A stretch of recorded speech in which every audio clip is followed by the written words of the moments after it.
the UCI Jack Peltason Center for the Study of Democracy is very, very pleased to welcome you to our annual Robin Williams lecture with Professor Paul Pierson of the University of California, Berkeley. Professor Pierson's talk, Can Madison's Constitution Cope with Our Polarized Politics, is a timely and important discussion for questions that have been on all of our minds for at least the last 4 years, if not longer. Today's lecture is in honor of the late Robin Williams, a past president of the American Sociological Association, a member of the National Academy of Sciences and the American Philosophic Society. Professor Williams was a commanding figure in 20th century sociology. For much of his career, he was a named chair at Cornell, and then for 2 decades was a visiting faculty member here at the University of California, Irvine's Department of Sociology. He died in 2006 at the age of 91, continuing as an active teacher and publishing scholar to the very end of his life. We are extremely honored today that the Department of Sociology has selected Professor Paul Pierson of the University of California, Berkeley, to deliver the annual Williams Lecture. Professor Pierson is the John Gross Professor of Political Science at Cal. He serves as director of the Berkeley Center for American Democracy and is co-director of a multi-university program on American political economy. Graduate students for both departments of political science and the Department of Sociology are familiar with Professor Pierson's path-breaking work in the welfare state, inequality, partisan asymmetry, and political polarization in America. This work on Path to Spend certainly shaped my own. And he's author of too many books and research articles to list, including the best-selling Winner Take All Politics with Jacob Hacker. So please join me in welcoming Professor Pierson to today's Zoom webinar. And thank you. Thanks, Graham. It's an honor to be giving this Robin Williams lecture, and I wish we were in person. I took a quick look at the participant list and saw a bunch of familiar names and people I was looking forward to meeting with when Ed and Menta and I first started talking about this lecture over a year ago. And sadly, we're not quite back to doing things in person, but it's great to be with you this way, and I look forward to your comments and questions after the talk. But before I start, I also want to thank Akua for organizing everything, Graham for your work on organizing this. And I should mention, I'm drawing on work both with my longtime collaborator Jacob Hacker and a more recent collaborator, Eric Schickler, one of my colleagues at Berkeley, in the remarks that I'm giving today. So they're not responsible for the particular formulations I'm offering today, but they've contributed really, really heavily to the work and to my thinking about these issues. When I was talking with, I'm going to start my screen here. And when I was planning on this talk a year ago or so, I was actually expecting to give a talk about this book project with Jacob Hacker, which is about how inequality helps us to understand the rise of Donald Trump and the evolution of the Republican Party, its movement towards what we call plutocratic populism.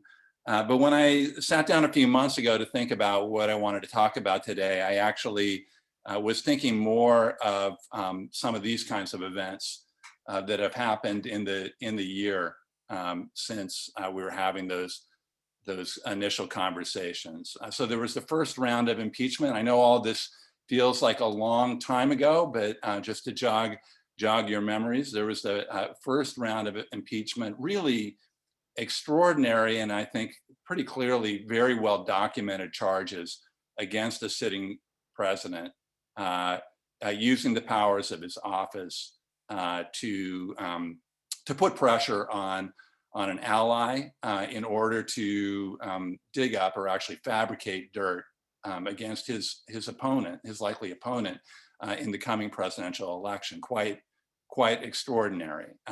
More recently, we have the effort after the election to discredit the results of the election, leading up to the horrific events of January 6th, and a second round of impeachment, this time a few Republicans actually voting for impeachment and actually for conviction in the Senate, but not very many of them.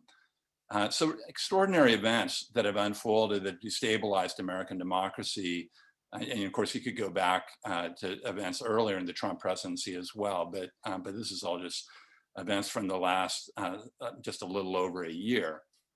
But the last thing, and the reason why I think, even though there are many people who I think would like to think that we've moved beyond the experiences in the American polity of the last 4 years, I think there are a lot of reasons why this really is something that we need to continue to think deeply about.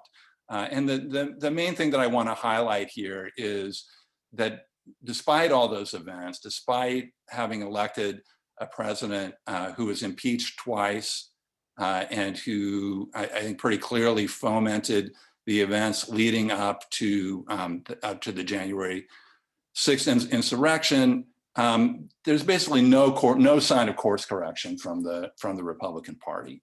You can look at different kinds of polling questions about this. This one is framed in a way that might produce a particularly extreme result. GOP voters being asked whether the 2020 election was legitimate and accurate, but only about a quarter of GOP voters think that, which is really an extraordinary result in a supposedly stable democracy. There's obviously massive ongoing support within the party for Donald Trump. There has been, despite the president's defeat, President Trump's defeat, nothing like what happened in 2012, when after Republicans lost, they conducted a widely reported, what came to be called an autopsy, trying to figure out what they had done wrong and how they could win the support of more voters. Nothing like that has happened as a result of 2020. And instead, I think it's fair to say that rather than focusing on how you could increase the share of the electorate, what I'm calling here the numerator, the share of the electorate that would support a Republican presidential candidate, the focus has been much more on figuring out how you could reduce the denominator, trying to make it more likely that you'll get a favorable result the next time around by decreasing the number of people who are going to have access to the polls, rather than trying to make your party more compelling to more voters, which is typically what we think should happen in the aftermath of a lost presidential election. So rather than presenting the project with Jacob, I wanted to spend some time thinking about what's going on in the American political system with respect to the functioning of its core institutions and the Constitution itself.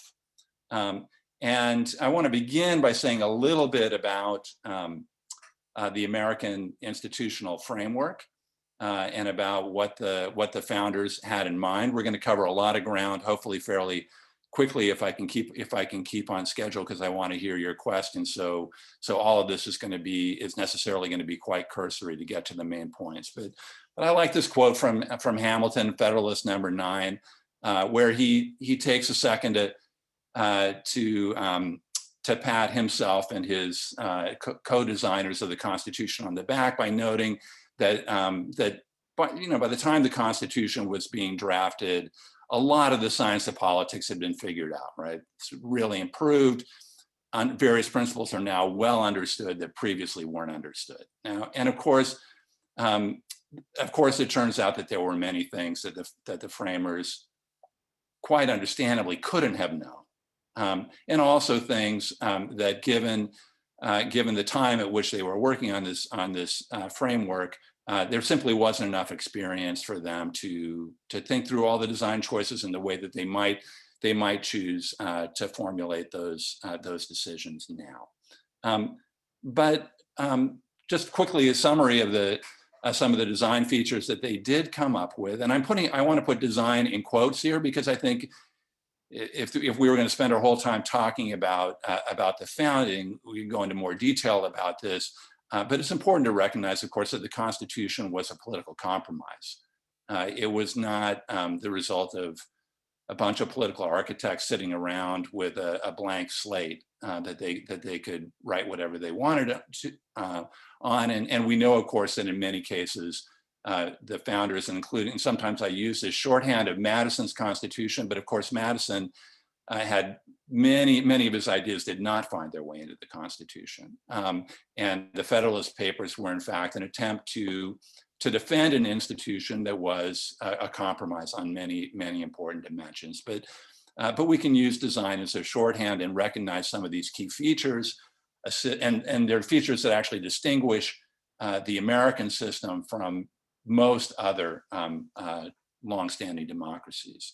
A strong separation of powers system marked by many veto points, not marked by the filibuster initially, which of course has become a really important veto point, but even without the filibuster is something of an obstacle course to try to produce legislation, or even more so to produce changes in the Constitution itself in the American system.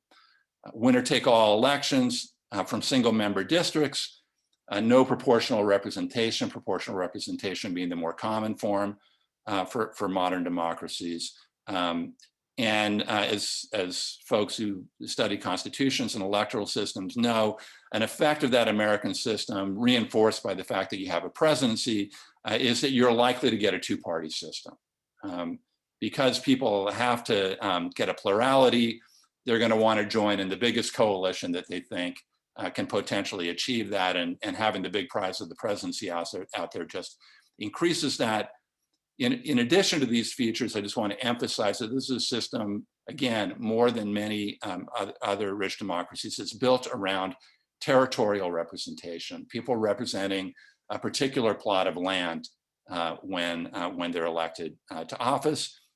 And then finally, with the Senate in particular, a system with robust representation for small states, right? States, no matter what their size, get equal representation in the Senate. That was a provision that Madison fought fiercely against, almost brought the convention to its knees, to a standstill. But this was the compromise that was passed. These are, I think, some of the key design features that we need to have in mind as we work through the ground that I want to cover in today's talk. Now, many analysts have noted that while formally you could describe the system as a two-party system, it was, for most of American political history, a pretty loose two-party system.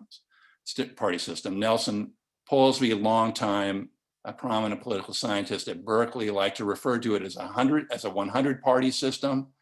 A Democrat from Mississippi was not going to be the same as a Democrat from Michigan. A Republican from Arizona was not going to be the same as a Republican from Massachusetts. The parties were really loose, fluid, weak, heterogeneous organizations. Will Rogers famously said, "I'm not a member of any organized political party, I'm a Democrat." But he could have said the same thing about the Republicans for much of American political history as well. And just thinking briefly about the nature of the party system, I think helps us to think more broadly of some of the important effects of the American political design, that it tended to produce lots of political cleavages, right? Lots of different divisions among different political actors, and relatively low polarization between the parties much of the time, though I'm going to say more about that in a second. Madison's famous Federalist number 10 sums up a lot of the logic about how the way the system was designed was going to create multiple cross-cutting cleavages with a lot of fluidity that's connected to the nature of federalism, a pretty decentralized federal system, which again would mean that somebody from Mississippi would be likely to have pretty different interests from somebody in Michigan, even if they were members of the same party. A system based on territorial representation, which produced bias towards small states. But because the system was so pluralistic, it did not, on the whole, create any kind of partisan bias because there were small states in both political parties. The separation of powers system with veto points creates high barriers to policy change, but that tended to create bipartisanship and compromise with fluid coalitions.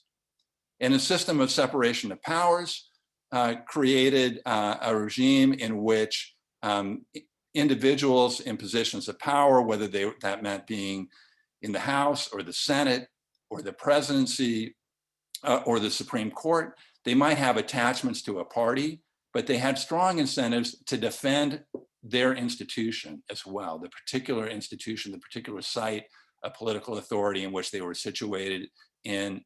In Madison's words again, ambition would be made to counter ambition. Right? So each branch of government and even the different chambers within Congress would counter the others and represent an important check, even if they were controlled by members of the same political party. The designers of the Constitution thought that this system, this pluralistic system, would have enormous advantages that have held over much of American political history. And of course, one of the things that they famously worried about was the danger of majority faction, right? The danger that cleavages would become singular rather than plural. And as Adams put it, that it would be a great political evil if the Republic became divided into two great parties. James Madison, in a really striking formulation, says, should a state of parties arise founded on geographical boundaries and on physical and permanent distinctions, which happen to coincide with them, what is to control these great repulsive masses from awful shocks against each other? Right? So they saw the risk of two big political parties as being one of the great dangers in any democracy. And of course, the system was designed to try to prevent this kind of outcome. And of course, Madison and others didn't really anticipate that they were going to get political parties so quickly as they did. But the political parties that they got, for the most part, were parties that were not extremely polarized until relatively recently. Now, this is a slide that's launched 100 dissertations, or maybe 500 dissertations in political science, based on studies of roll call voting in Congress and the extent to which Republicans vote with Republicans, Democrats vote with Democrats, and how far they are apart when you look at a whole range of roll call votes. And you can see the dramatic increase since the 1930s. You can also see that polarization by these measures was pretty high in an earlier period as well. An important part of the project that Eric Schickler and I are engaged in right now is to show that actually what was going on in that earlier period did not look anything like the kind of polarization that we see in contemporary American politics. It was polarized by some measures of roll call voting, but the system was much more fragmented, much more fluid, much less nationalized than the system that we have today. But what I want to do is to focus on today is on the consequences of the big increase in polarization since we've seen since the middle of the 20th century. Again, the kind of development that Madison and Adams had been afraid would produce big problems for democracy. So what happened? Where did all this polarization come from? And I just want to make a couple of points about this. This is, again, an important part of the project that I'm working on with Eric. And I'm going to give a very quick and dirty version of the account that we would offer for the rise of polarization. And this slide is just to distinguish it from the kind of account that I think and this is a little bit unfair, we could talk about it more in the Q&A, but I think much of the discussion among political scientists has focused on public opinion, on political psychology, on the reasons why tribalism and a politics of us versus them is attractive to voters. And the point that I want to emphasize here is that a lot of this research, as powerful as it is, and I do think it's powerful, comes down to versions of explaining why mice like cheese. Why certain kinds of appeals are attractive, why a kind of attachment to party that involves really negative feelings about the other party is something that voters are susceptible to. Now, when I was working on this slide presentation, I learned actually that it is not true that mice particularly like cheese. And they're fine with cheese, but there are actually a lot of things that if you're actually baiting for mice, you might prefer to putting cheese in it.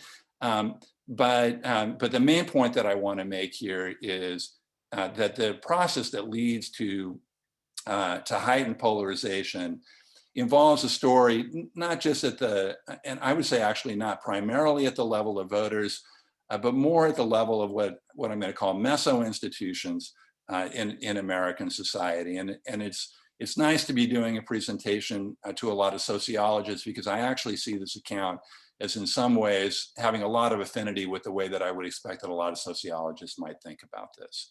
And you're going to get the really rapid version. So think if you know of the comic play that involves presenting the abridged works of William Shakespeare in about an hour, that's what you're going to get in this slide. Eric and I would suggest, and certainly the first part of this I think is pretty common, to argue that there were two big triggers which started the US on its modern road towards greater polarization. One was racial realignment around the civil rights movement and the Great Society War on Poverty response to the rise of the civil rights movement in the 1960s. And this led to a realignment of racially conservative voters, racially resentful voters, towards the Republican Party, right? And those who did not hold those positions towards the Democratic Party. And so the parties for the first time in the 20th century really became much more clearly distinctive on issues of liberalism versus conservatism, and more issues started to align with that basic divide. The second big trigger is the rise of big government, the growing role of Washington that you get in the 1960s and 1970s.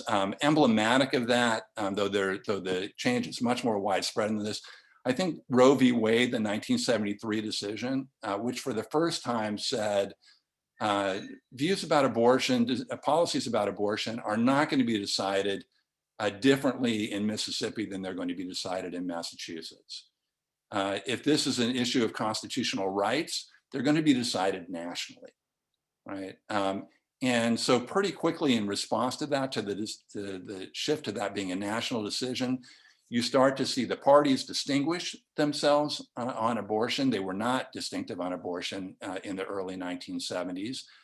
You start to see organized interests realign so that they now back Republican candidates if they're opposed to abortion rights. They back Democratic candidates if they're in favor of abortion rights. And you see increasingly these groups not just aligning with parties, but turning their attention to Washington, because it becomes clear that if you want to influence abortion policy, the main way you do that is by trying to control who gets appointed to the Supreme Court, right? And that means you need to control who wins the presidency, and you need to control, especially in recent years, you need to control who controls the Senate.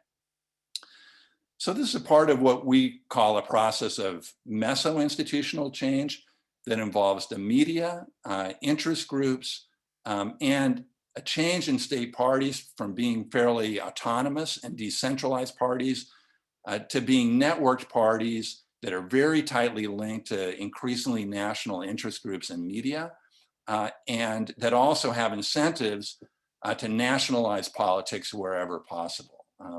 If you're in a party that's strong in a particular state and is closely aligned with popular views within that state that are being presented by your party at the national level, then you want to nationalize politics whenever you can. So politics becomes nationalized and more tribal as a result of all these changes. And again, this is really different from what the United States had experienced in prior periods, even if they looked polarized along some dimensions. Now I want to turn to this question of what does this new kind of polarization mean for our Madisonian constitution? And what I want to suggest is that there are three big problems. They're distinct, they overlap, but three big problems that emerge for a Madisonian constitution in a world in which there's not just polarization, but highly nationalized and intense polarization.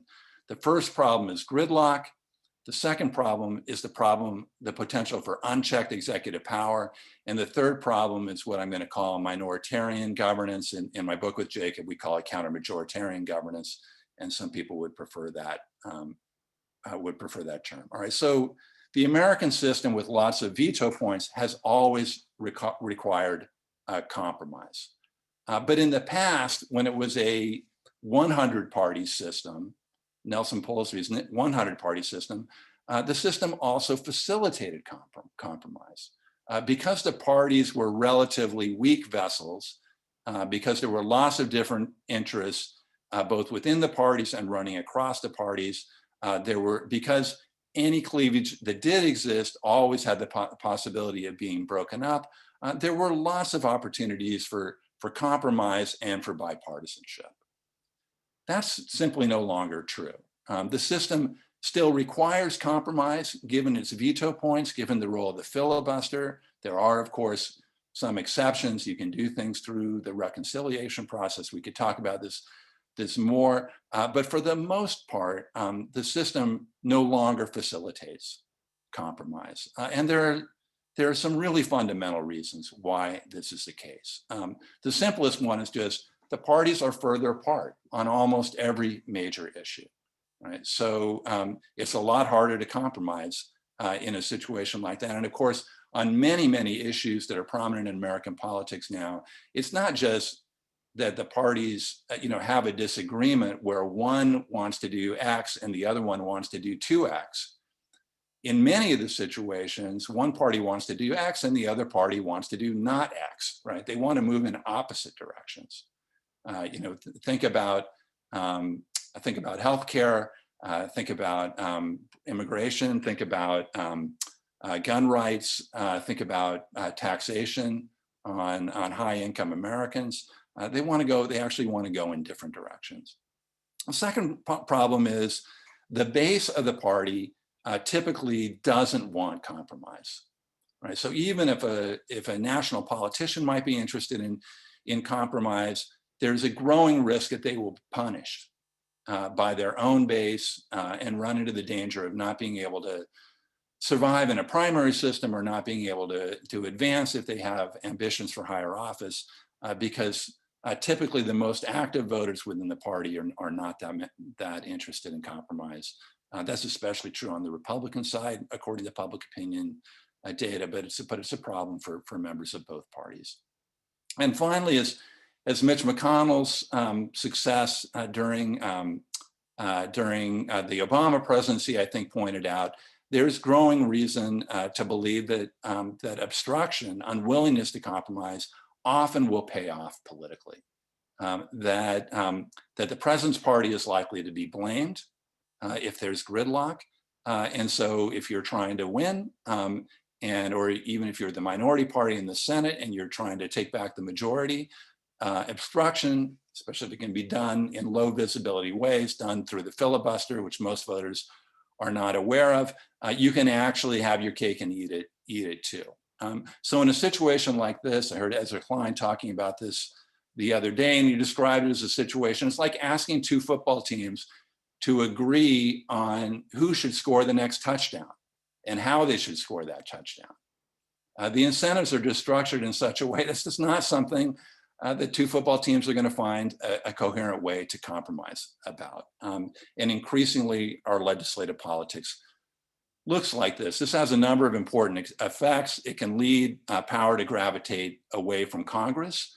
There's more room for presidents to act unilaterally, for courts to act unilaterally. But I think in some ways, a deeper problem associated with this that's corrosive for democracy over the long term is that problems that require legislation don't get addressed. They don't get solved because it's become so difficult to legislate. So whether you're talking about immigration or gun regulation or climate change, it's just impossible. It's impossible to get action on these things. And a critical role of government is to actually be able to govern. That's very difficult under contemporary circumstances. Second problem is the possibility of unconstrained presence. And we basically just witnessed this, I think, about as dramatically as would be possible. So again, traditionally, you've got a system of checks and balances, a separation of powers system in which ambition is made to counter ambition. And of course, people had their party allegiances, but you would actually expect and had good reason to expect that to a significant degree in the past, that members of Congress, even members of the president's party, would provide a source of countervailing power. And you would certainly expect the courts and other parts of the government to play that kind of role. But in a context of high polarization and polarization that is also nationalized, there's a real prospect that the aligned party may not check the president, and without the support of the aligned party, it becomes impossible for the other party to do so either. And this can lead to abuses of executive power. It can lead to the executive branch usurping power that traditionally has been reserved for other branches. And at an extreme, and a kind that was displayed, I think, in the failed efforts to punish President Trump in impeachment 1 and 2, it can lead to what students of comparative politics call democratic backsliding, the erosion of core democratic institutions. Let me just give you a couple of quick examples about this. I think this is pretty familiar to people, so I don't want to go into a bunch of detail to it, and I want to start bringing things close to the end here. But just as a reminder, I mean, contrast two presidents, FDR and Trump. FDR, of course, historically popular president. Trump, just based on his approval ratings over the course of his presidency, historically unpopular. And yet FDR was completely unable to, when he did try to conduct something that was called a purge of his party, of those who were not sufficiently loyal to the president and his agenda, it was a complete failure because those people relied on their local electorates, their local constituencies. And these were only loosely connected to national politics. So even in states that FDR had won by landslides, he was not able to effectively affect the outcome of local elections in favor of his preferred candidates and against successful politicians who had not been sufficiently loyal. Trump, on the other hand, was quite successful at doing that, even though his national approval ratings were extremely low. He could make or break GOP careers. And you actually get under Trump this, by Madisonian standards, extraordinary politics where politicians, there's a famous case of Tom Massey, a Republican member of Congress running for re-election in Kentucky, who ran television ads for his re-election in Florida. And the reason he ran them in Florida was so they would air on Fox News broadcasts when President Trump was at Mar-a-Lago, because he wanted to show ads to Donald Trump that showed how loyal Tom Massey had in fact been in order to fend off a primary challenge. So that's just a dramatic change in the way that politics works, and it gives polarization a completely different feel and creates very different incentives for members of the House and members of the Senate. And in addition to the impeachments, you see this show up when a president tries to usurp the powers of Congress. When Nixon impounded funds, refused to spend appropriated funds on programs that he opposed, Congress responded quickly and the Senate voted 80 to nothing. to overturn Nixon's action, and that was signed by Nixon. It was actually signed by Nixon because otherwise his veto would have been overridden. When Trump did essentially the same thing, declaring a national emergency to redirect funds to build his border wall, Congress did again respond, and the House voted 54-41 to overturn this, but only 11 Republicans joined that vote, which meant that Trump was able to veto it and continue along his way of really taking a deep swipe at some of the core powers of Congress. So real risk of presidents usurping authority and not being checked by the other branches in a context where people no longer defend their own institutions because they're more beholden to the party. Okay, finally, what am I showing you here? This is the third problem, and it's connected to the geography of the United States, which we haven't talked about much yet. This is the path of the shadow of an eclipse over the United States in 2016, and just showing whether the counties that it passed over were carried by Hillary Clinton or carried by Donald Trump in the 2016 election. And as you can see, even though Hillary Clinton actually won the popular vote in that election, most of the landmass was voting for Donald Trump, right? Most of the counties were voting for Donald Trump. And one of the things that's happened, of course, in the United States in recent years is that as the parties have polarized along geographic lines, this creates big advantages for the rural party. This is obviously true in the Senate, where small states are heavily overrepresented. Republicans have never, in the last 20, or only 2 years in the last 20 years, have Republican senators represented more voters than Democratic senators have. But Republicans have held the majority in the Senate for 10 of those 20 years. And this is also true to a lesser extent in the House, but there's a big boost now that Republicans get in the House. And some of this is carried over to both the presidency and to the Supreme Court.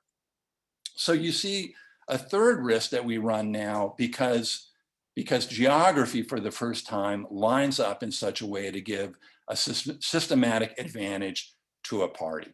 It raises the prospect of what you could call counter-majoritarian or minoritarian governance. That is, a party that can't command a majority of the vote in national elections, right? The overall vote in the House or the overall vote in the Senate is nonetheless able to sometimes gain the presidency, sometimes control the Senate, sometimes control the House.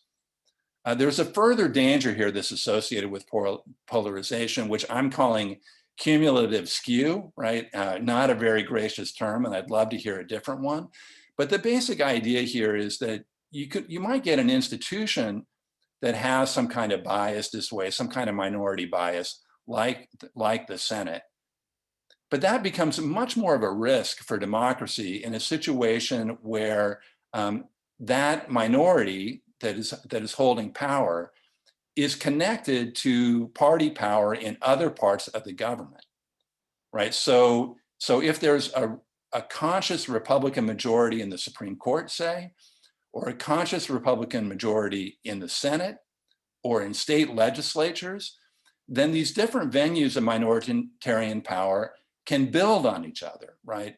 Power can generate more power. So for example, when the Supreme Court makes decisions that say it is totally fine for state legislatures to gerrymander to their heart's content, or it is totally fine for state legislatures to restrict voting rights, to make it more difficult for people to vote, that can allow this kind of partisan advantage, minoritarian partisan advantage, to accumulate, to move from one arena of government into another. And if this process goes very far, and I think this is why watching the way the Republican Party has reacted to the 2020 election is especially concerning, you can end up with what I'm calling a partisan pivot from majoritarian politics, right? You go very far down this road of figuring out how you can win with a minority rather than figuring out how you can gain a majority. That is, you start to think about changing the denominator rather than changing the numerator, reducing the number of people who can vote rather than appealing for more votes. There's a real danger that becomes self-reinforcing, right? The further you go down that road, the harder it becomes to win elections, to win over a majority of the overall electorate, the more attractive these kinds of minoritarian practices become. And I think we can see some signs of that playing out in the responses to the 2020 election in a number of state legislatures that are Republican controlled. So the new system, Madison's system, but now highly polarized with aligned cleavages, operates much differently than the old system did. Rather than federalism being something that limits polarization and cuts against it and introduces new and multiple lines of cleavage, it now can reinforce polarization and turn the states into what Jay Grumbach has recently called laboratories of democratic backsliding. Territorial representation, it used to not create any kind of a partisan bias, but it now creates a very substantial partisan bias, particularly and it does so at a time when having a high level of partisan bias is likely to be particularly consequential.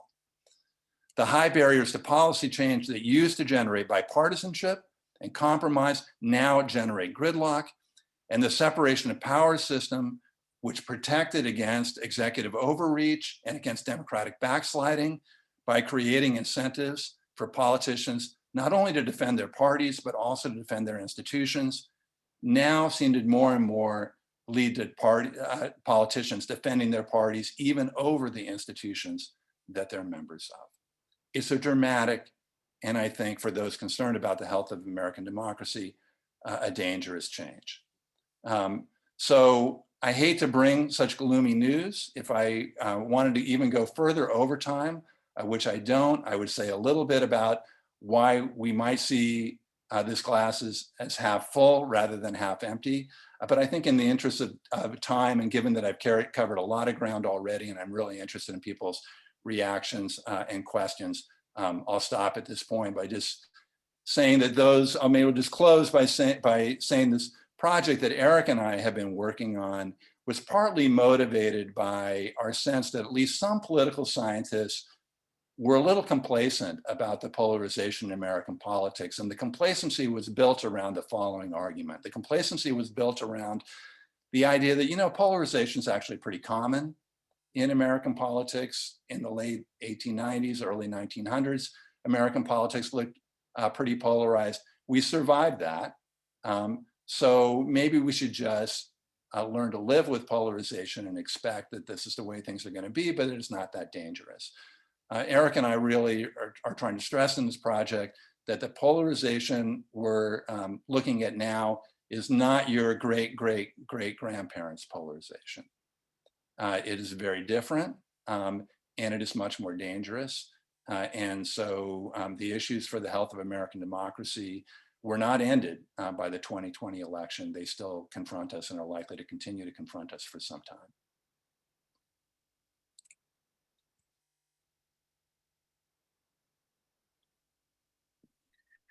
Well, that was fascinating. And I don't know if I should thank you for leaving us with the less rosy, pessimistic conclusion, but maybe we can get to some promise of reform or hope in this discussion.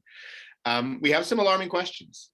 People who have been following the arc of American politics over the last year, and those who study politics in comparative contexts, are equally alarmed. And one of the things you appreciate running a center like ours and having discussions like this one is the broad and shared consensus among so many experts from so many different disciplinary perspectives that American politics is entering a phase of potential crisis.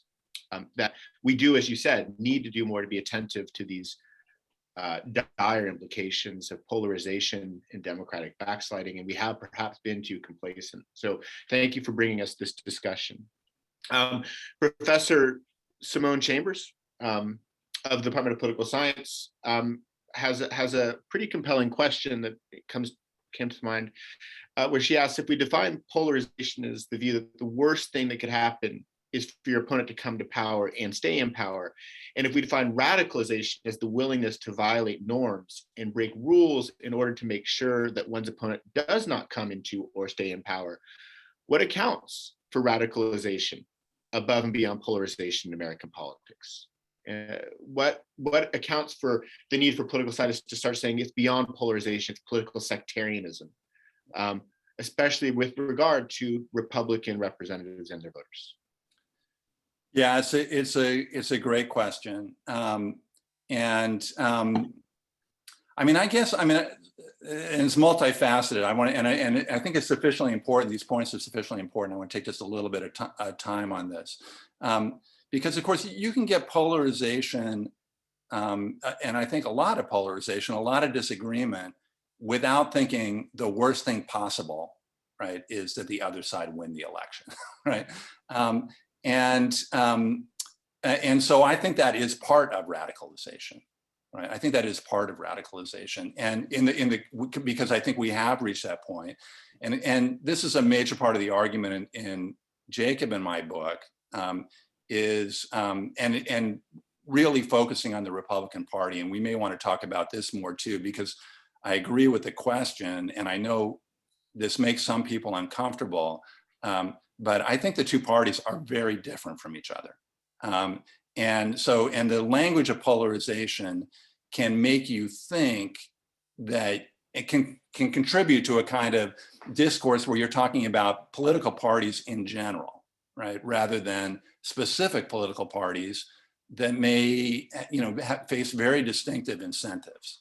And the argument that Jacob and I make in our book is that as inequality has grown in the United States, top-end inequality has grown in the United States, and the Republican Party remains strongly aligned with those economic elite interests, that pushed a very strong logic for them to amp up what political scientists would call second dimension aspects of politics, social issues, cultural conflicts, race, religion, and so on, because they weren't going to win. They weren't going to win a popular majority based on economic appeals, given to their commitment to really high levels of inequality, and that over time that led the Republican Party not just to push these second dimension appeals, but to radicalize around them. Right. So you have to really keep people amped up, and so they developed these very strong connections with outrage merchants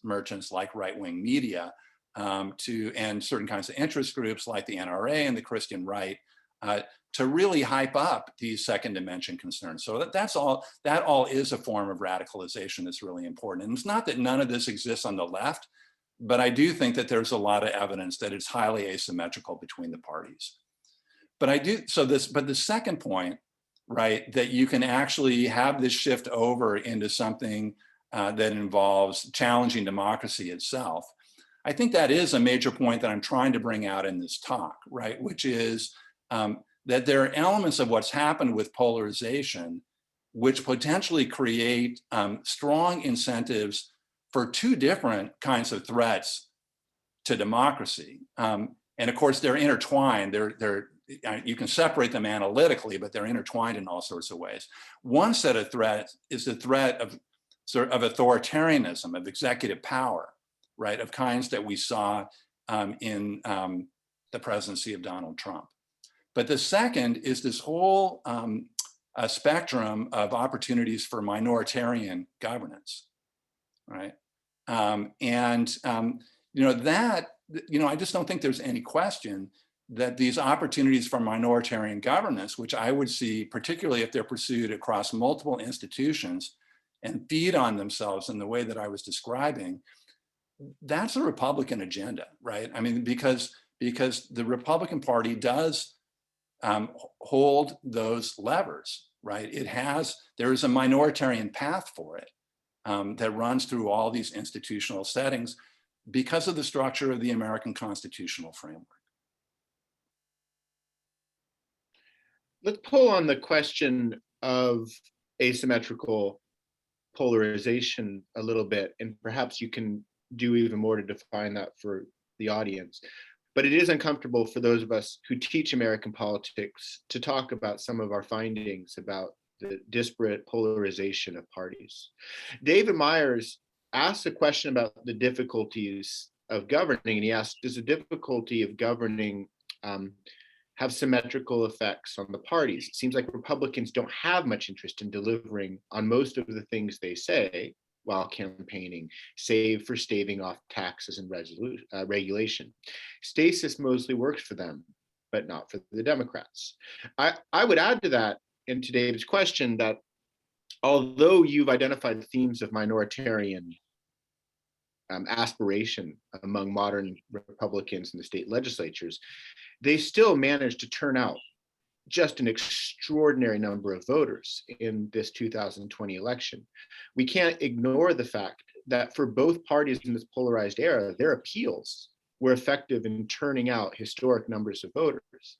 So is it the case that we have a fantastic number of American voters who actually have an appetite for this minoritarian agenda?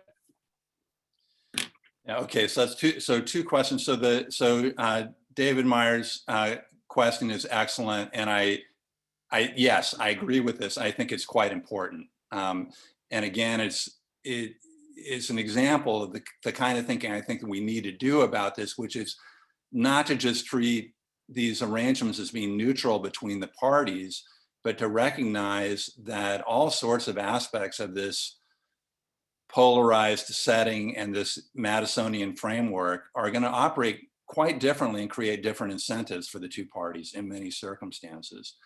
You know, given what the Democratic coalition wants to accomplish, they are far more dependent upon a government actually functioning and being able to legislate than Republicans are. It's true that Republicans mostly don't want the government to be doing these things. They don't want the government to be regulating in many cases. And of course, they can do tax cuts. You know, the filibuster allows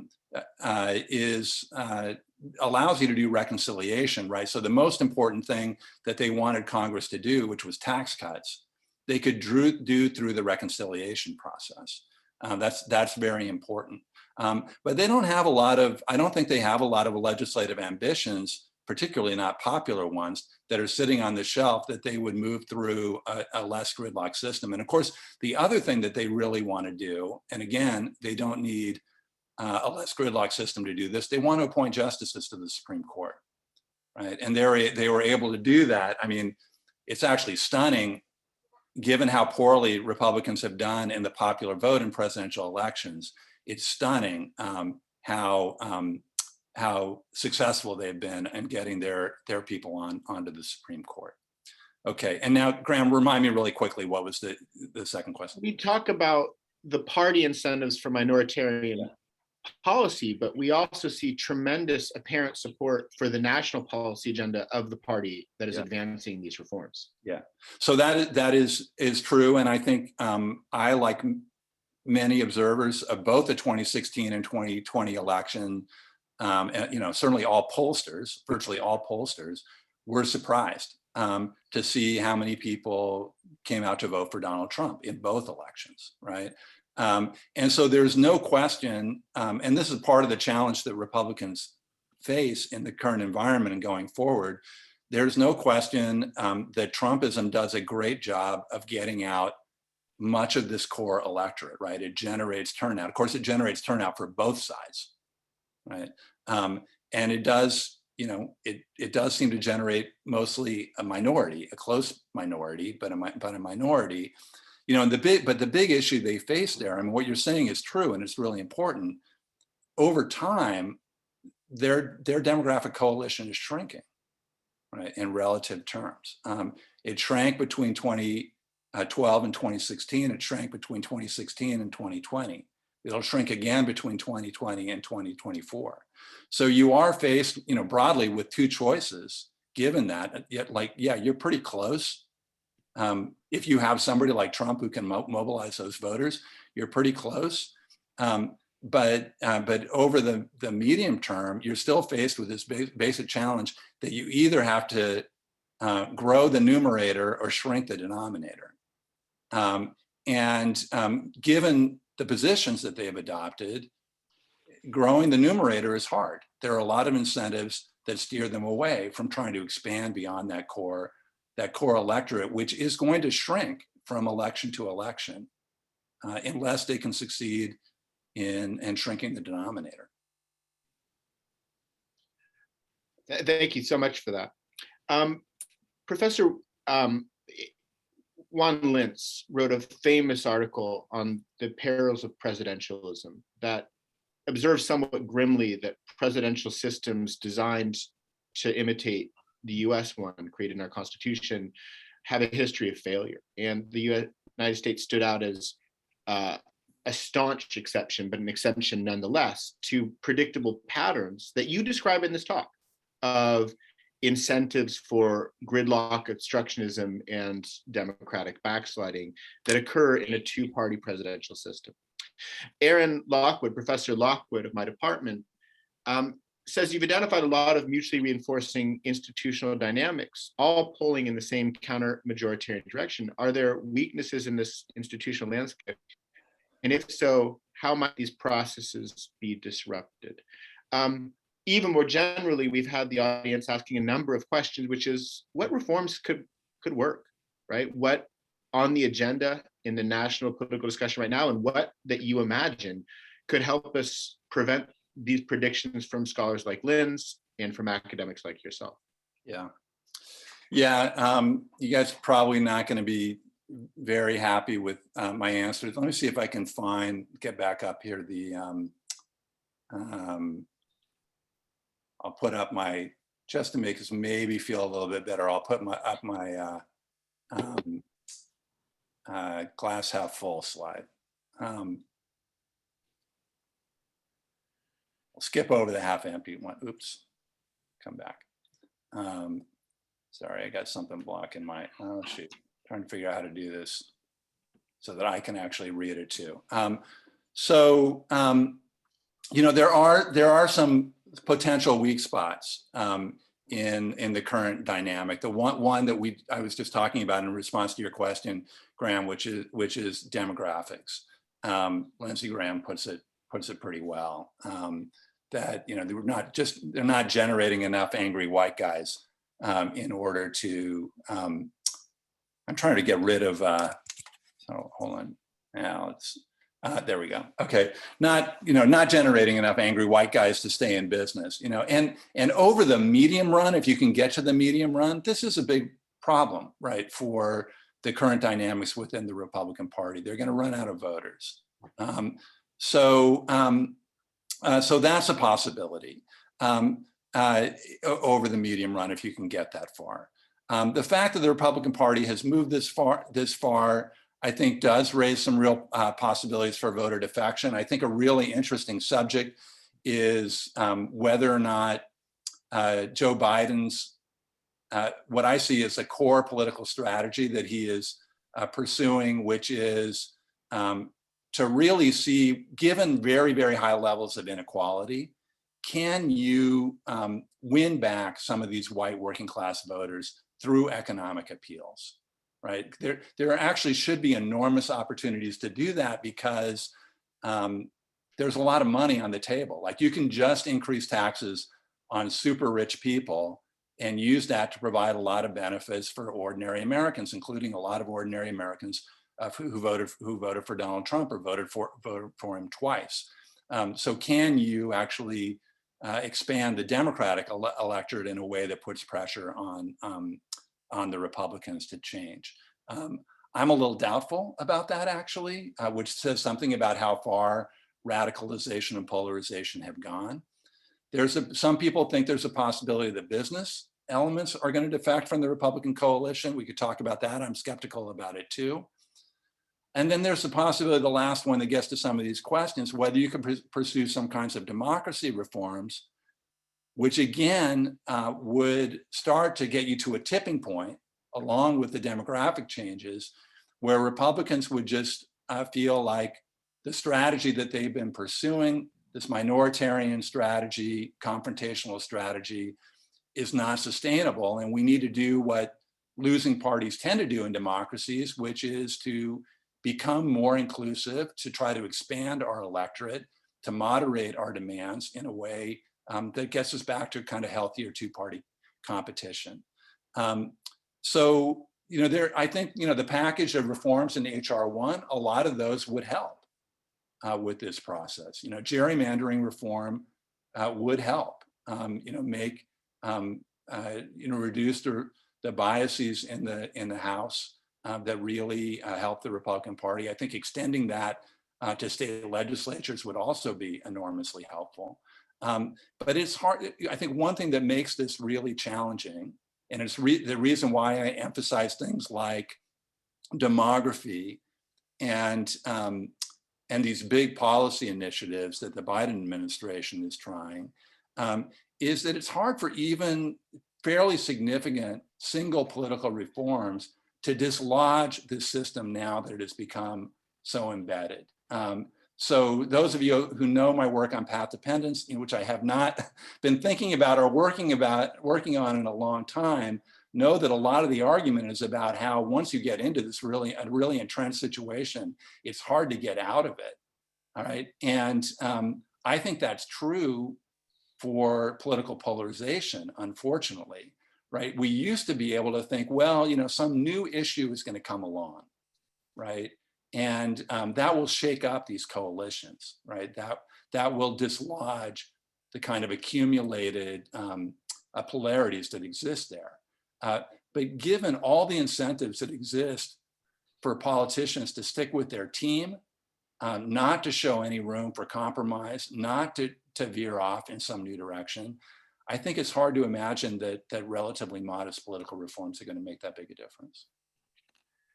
One of our members of the audience asked a question about this, about exogenous shock or threat and the ability of,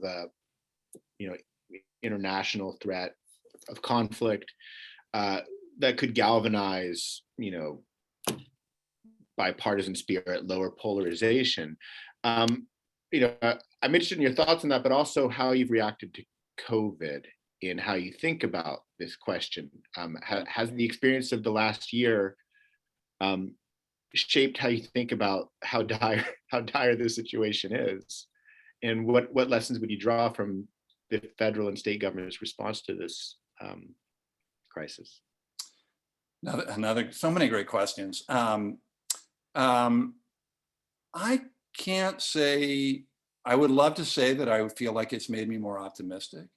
I think I would say really the only way in which it's made me more optimistic. And I know I felt bad when I was preparing this talk, as I was feeling like, there are a bunch of interesting things going on in American politics now, some of which I find quite exciting. And so it's kind of a downer of a talk in a lot of ways. But I do think there's just a real danger of pretending like we turned a page in November, and I think in most respects we have not. In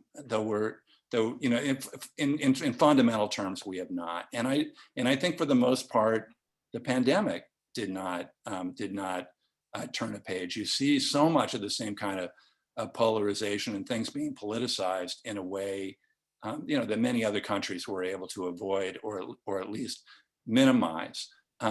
And I think, the one thing I think I would be more optimistic about is I do think that the COVID crisis has given the Biden administration a better opportunity to shake up governance, right? To actually produce some significant policy changes.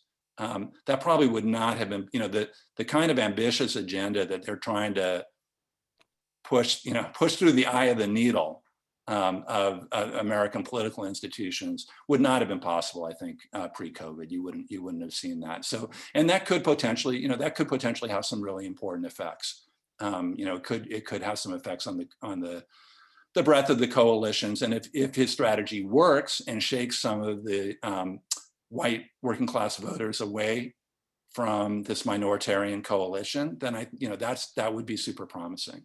But there is, I think, also this pretty discouraging piece of evidence, which has been the response of the Republican Party to the results of the 2020 election and to the aftermath of the 2020 election, which I think is, given what I laid out in this talk, I think is on one level quite understandable, right? It explains why there aren't more Liz Cheneys out there, but I think has got to be deeply concerning to people worried about the stability of American democracy. Okay, you keep in your prior slide had that wonderful or alarming quote from Lindsey Graham about needing more angry white voters, and you keep returning to this connection of voters. I'd like to turn to a question from Professor Danielle Thompson. Before I do, were we in person? And one of the extraordinary joys of being a director is to make exciting announcements. I got the email last night that Professor Thompson has been appointed to the position of associate professor with tenure. So I know we're all sending our best Zoom energy. That's extraordinarily well-deserved, and of evidenced in the sharpness of her question, completely warranted. So congratulations, Danielle. The question is, that she appreciates your shift away from voters, which has received a lot of focus, but I'm wondering what you think about whether some of those troubling trends are related to how elites perceive voters and the public. GOP elites have continued to stick with Trump even after he lost. It's hard to tell if their behavior is rooted in electoral concerns or other graver concerns like threats to their lives. In a different period, I'd actually like to hear Professor Thompson's take on the same question. But Professor Pierson. Yeah, I would too. I would too. Boy, it's kind of a chilling question, Danielle. It's and congratulations. That's wonderful news and very, very well deserved. I mean, I think. I mean, I don't know. I'd be interested in talking with you. I think we're going to chat later today. I'd be interested in talking with you about whether there's a way to study your last point about. I do think there is at least anecdotal evidence to suggest that some of the Republican reaction, the reaction of Republican elites, has to do with actual fear, right? Actual fear of threats. So I don't think we should trivialize that at all, though I don't know how to study it systematically. What I think is very clear is that there's enormous fear for that it would be professionally suicidal to not go along with this, right? And we can see this playing out. I mean, we'll have more evidence as the next round of primaries plays out. But I think the evidence is quite clear that the initial evidence is pretty convincing that the GOP elites had good reason to want to not break with Donald Trump, because to do so might well be electorally fatal for them. But I do think you're right that elite perceptions of voters are really important in this too. And again, I think this is very, very troubling. It is striking to me as something that Jacob and I have emphasized in our work, that if you look at like big pieces of legislation, I didn't put up this slide, but I could have. I'm sure you're glad I didn't put up any more slides, but if you look at big pieces of legislation over the last 10 or 15 years, the Republican Party stands out for passing or trying to pass really, really unpopular pieces of legislation, right? And at the same time, they have voted against the American Rescue Plan. They will likely all vote against the Biden infrastructure plan, and those are very, very popular pieces of legislation. They're all going to vote against them, right? So typically, we don't think of politicians as doing that, right? Or at least not en masse. What it suggests to me is they believe that they can do things that their own voters don't support, even really important things that their own voters don't support. But they believe that the apparatus of outrage and threat and identity that they've generated is strong enough to hold their voters. right? And I'm not sure that they're wrong about that. It may go even further. I mean, one of the hobby horses of the poli-sci Twitter sphere these days is for people to post comments of members of Congress indicating their support for constituent services that came out of these Democratic bills. These are Republican reps like Representative Stefanik, while having voted against them. I mean, there is a remarkable relationship to the voter, one that makes complete sense when you think about members of Congress wishing to take credit, but it's almost at an extreme at this point. We've had so many questions, and as a scholar of state politics, there's a lot of questions I personally have for what's happening subnationally. I'd be interested in your take on whether California holds lessons for this process. If you look at Republican registration rates among rising high school seniors, it's not a rosy picture for the party. And they seem trapped in this cycle within this state, yet unable to adapt. But I'll end with the bigger picture questions. Repeatedly, people are hoping that you can offer your perspective on just the big reforms of the moment. So Professor Ullaner, asks, he understands single reforms won't be enough. But what are your thoughts on filibuster reform? What are your thoughts on the various Supreme Court proposals, from fixed terms and term limits to court packing? Do you have any suspicions that anything would help us get out of this cycle? Well, I care a lot about governance. It's why I got interested in political science. Like, I care on whether government is actually doing things to make people's lives better. I think that government is capable of doing things to make people's lives better. I'd like to see more of that. And so for those reasons, I certainly am in favor. I think the filibuster has always been indefensible. And I think under current circumstances, it's even more indefensible.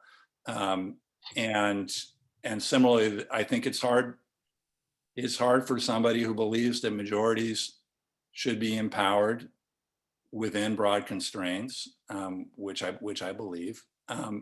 It's hard to understand how such a powerful Supreme Court, which is so minoritarian at this point, we have more time to go into it. But remember, Democrats have won 8 out of the popular vote in 7 out of the last 8 or 8 out of the last 9, I can't remember, presidential elections. And yet 6 of the 9 Supreme Court justices are very conservative Republicans.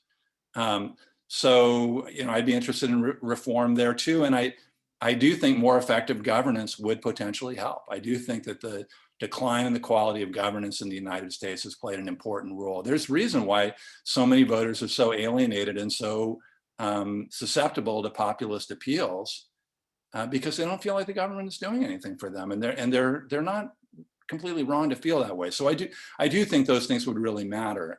It is very, very hard to do those things when you only have 50 seats in the Senate. And I think I'm not that optimistic about filibuster reform, but I certainly would be in favor of it. Professor Pierson, a last question. You started the talk, somewhat provocatively and I think correctly, noting the complacency that academic political scientists how we reacted to the problem of polarization, the potential for democratic backsliding. We've had Bright Line Watch giving us academic perceptions that political scientists are very concerned about, not uniform, but very concerned about democratic erosion. You're talking to an audience of sociologists, political scientists, economists, academics on UCI's campus, students, alumni, and members of our community. Right? What would you suggest would be an effective way to respond to this complacency? Well, that's a huge question. I mean, obviously, it depends. We have 1 minute. Yeah, it depends on where you're sitting and what you can do. I think I think psychologically, for all of us who are concerned about these issues, and I think many political scientists became concerned about this after 2016. Psychologically, the biggest challenge, I think, is to not just turn the page, right? I think for media and for academics who, it does not give me comfort to talk about one political party so critically, right? I don't like doing that. I think it's the truth, right? And I think it's my job to try to get as close to the truth as I can, but I don't like doing it. And I know many of my colleagues like it even less than I do. And so I think the temptation to imagine that we are in a more normal world, right? Where there are State of the Union addresses and committees and, and votes and so on, to just think that things are normal, right? And that we're back to something normal. That is very tempting, both for professional reasons and psychological reasons. And I think, without continuing to let Donald Trump live in our heads all day long, it is important that we resist that. It is important that we recognize how fragile American democracy is, and how, in my framing of it, how ill-suited the design is in many ways for some of the challenges that we face. Because if we run away from the problem, we're not going to fix it. Well, with that, we will wrap up. Professor Pierson, thank you so much for that talk. Your prior works have shaped how we think about so many of the problems that face this country, and I look forward to seeing what comes out of this current treatment very much. So thank you. Thank you so much, Graham. Thanks everyone for your patience and for your excellent questions. Cheers.